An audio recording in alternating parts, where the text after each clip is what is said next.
你有没有过这样的困惑？体重明明没有改变，裤子却变紧了，肚子却慢慢鼓了起来。很多人以为这是中年发福，但真相是，你的肌肉正被脂肪悄悄取代。这不是变胖，这是一场无声的战争正在你身体里进行，而你可能完全没有察觉。惊人的流失曲线。先看一组数字：30岁开始，肌肉量以每10年3%到8%的速度悄悄流失。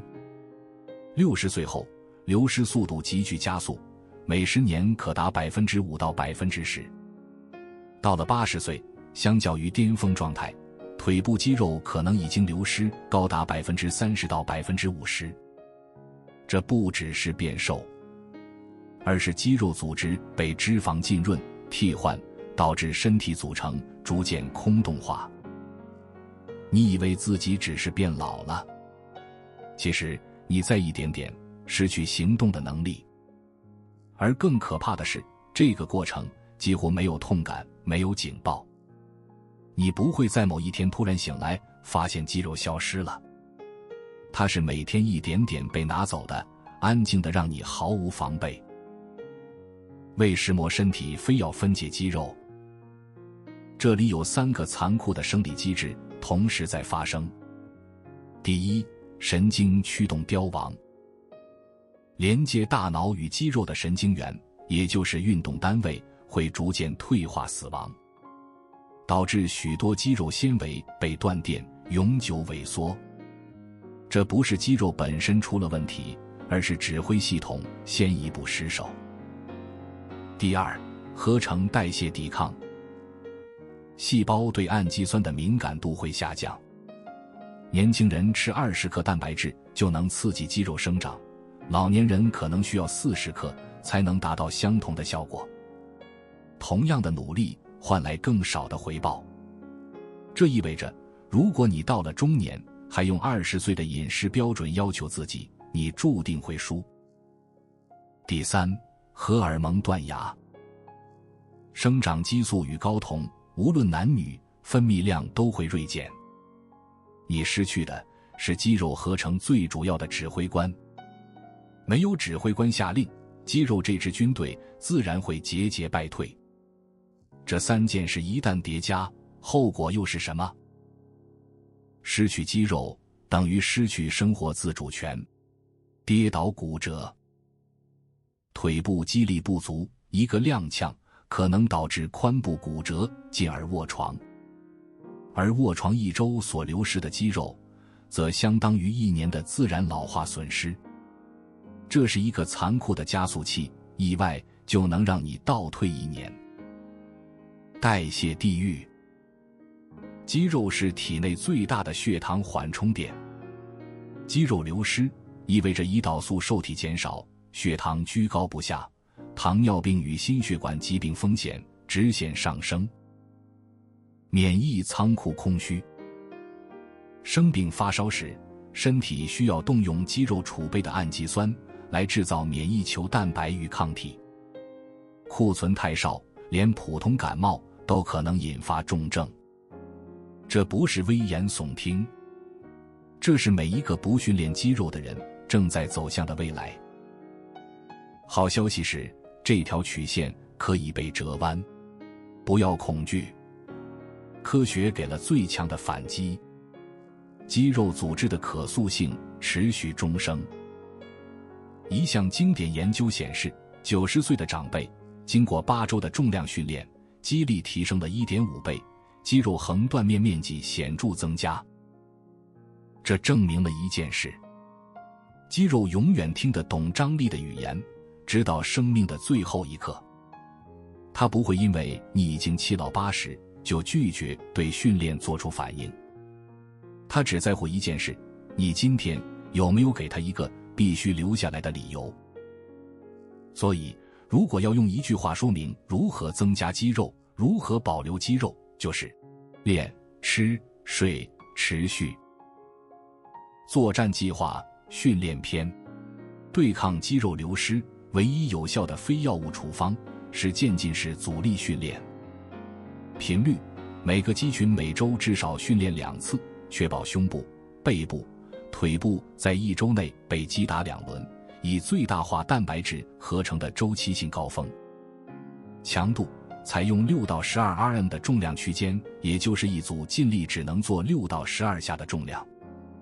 这个区间被科学证实最能同时刺激肌纤维肥大。低于6下偏重神经适应，高于12下偏重肌肉耐力。唯有6到12下才是肌肉肥大的甜蜜点。动作选择：不要沉迷花俏的机械动作，例如飞鸟或缆绳交叉。多关节复合动作才是核心。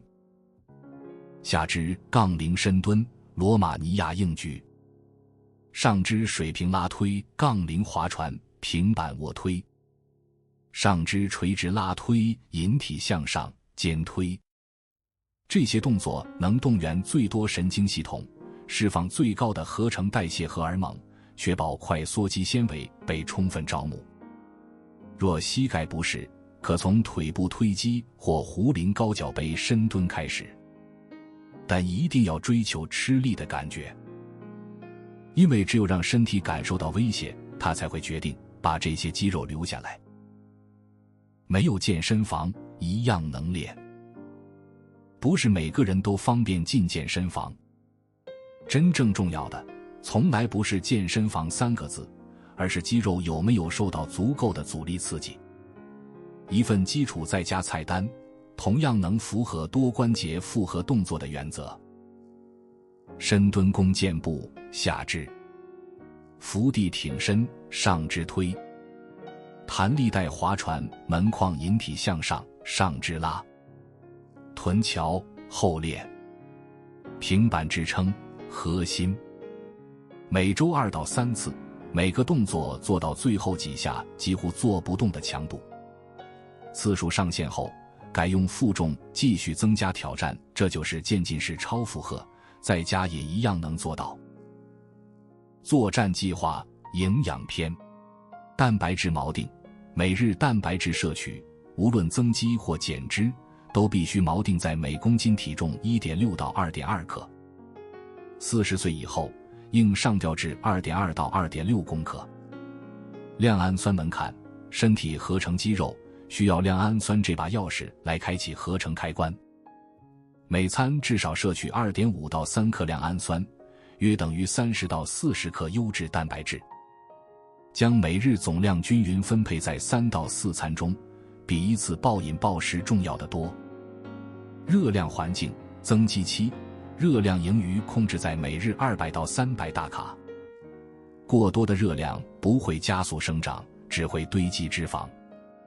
减脂期，热量赤字控制在每日300到500大卡，每周减重不超过体重的 0.5% 到 1%。剧烈节食只会让皮质醇飙升，身体进入饥荒模式，把肌肉分解功能。最容易被忽略的黄金法则：减脂期间，训练重量绝对不能降。许多人减脂时改用轻重量高次数，以为能雕塑线条，这是天大误解。线条来自低体脂，与轻重量无关。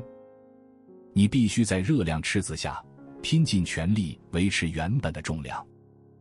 只要重量不掉，肌肉纤维就会被强制留存。作战计划恢复篇：肌肉不在健身房生长，而是在睡眠与休息中修复超量恢复。每晚少于6小时睡眠，生长激素分泌锐减，皮质醇持续走高。皮质醇是分解代谢激素，它会直接对抗睾酮，把肌肉组织拆解成氨基酸功能。务实目标：每晚7到9小时高品质睡眠，把睡眠当成训练的一部分，而不是可有可无的休息。睡前1小时远离蓝光，降低核心体温，是性价比最高的无痛增肌法。除了睡眠，压力管理同样关键。长期高压状态会让皮质醇维持在高档，持续侵蚀你辛苦练出的每一寸肌肉。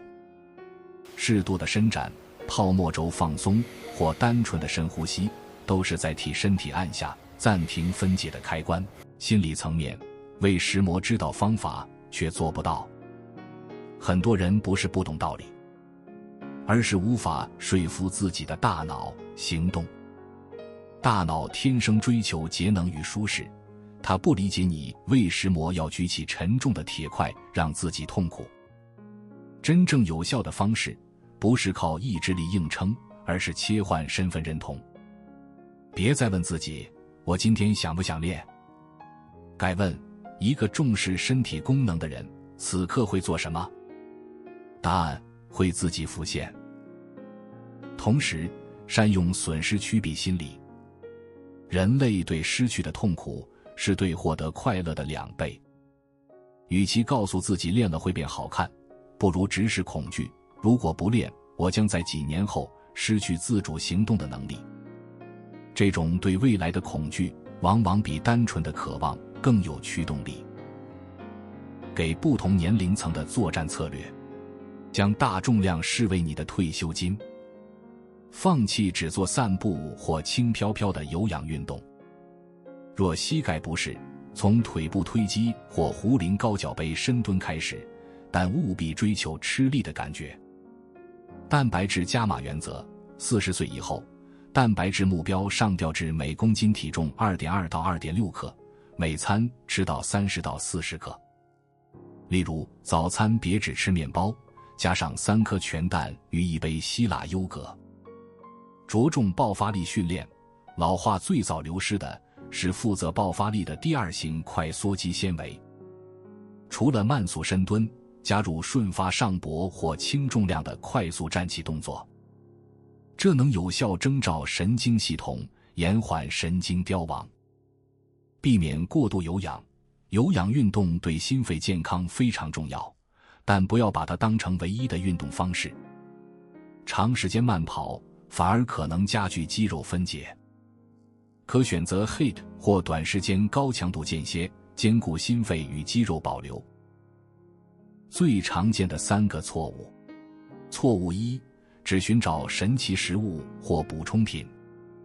真正重要的问题不是哪一种食物最厉害，而是我的整套系统有没有做好。错误2，只看体重数字。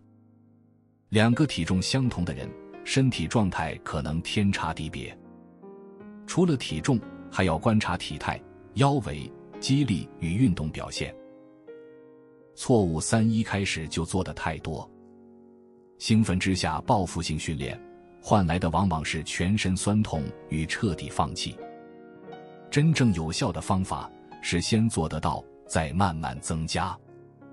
你不是在参加明天的比赛，你正在建立未来10年的身体。稳定永远比爆发重要。你现在流的汗是替未来存的行动门票。回顾整个作战计划，请理解一个终极真理：老化是一个过程，但脆弱是一种选择。如果你选择被动接受，让岁月侵蚀你的肌力，那么70岁时的坐轮椅、卧床与依赖是你今天偷懒的复利。如果你选择主动对抗，那么每一次肌肉的酸痛都是你在为未来独立自主的账户存入本金。肌肉不会辜负你的坚持，因为它是人体唯一一个用进废退、至死方休的器官。现在去喝杯水，确保睡眠，然后准备好迎接下一场训练。你正在缔造的是一个更强悍、更自由的未来。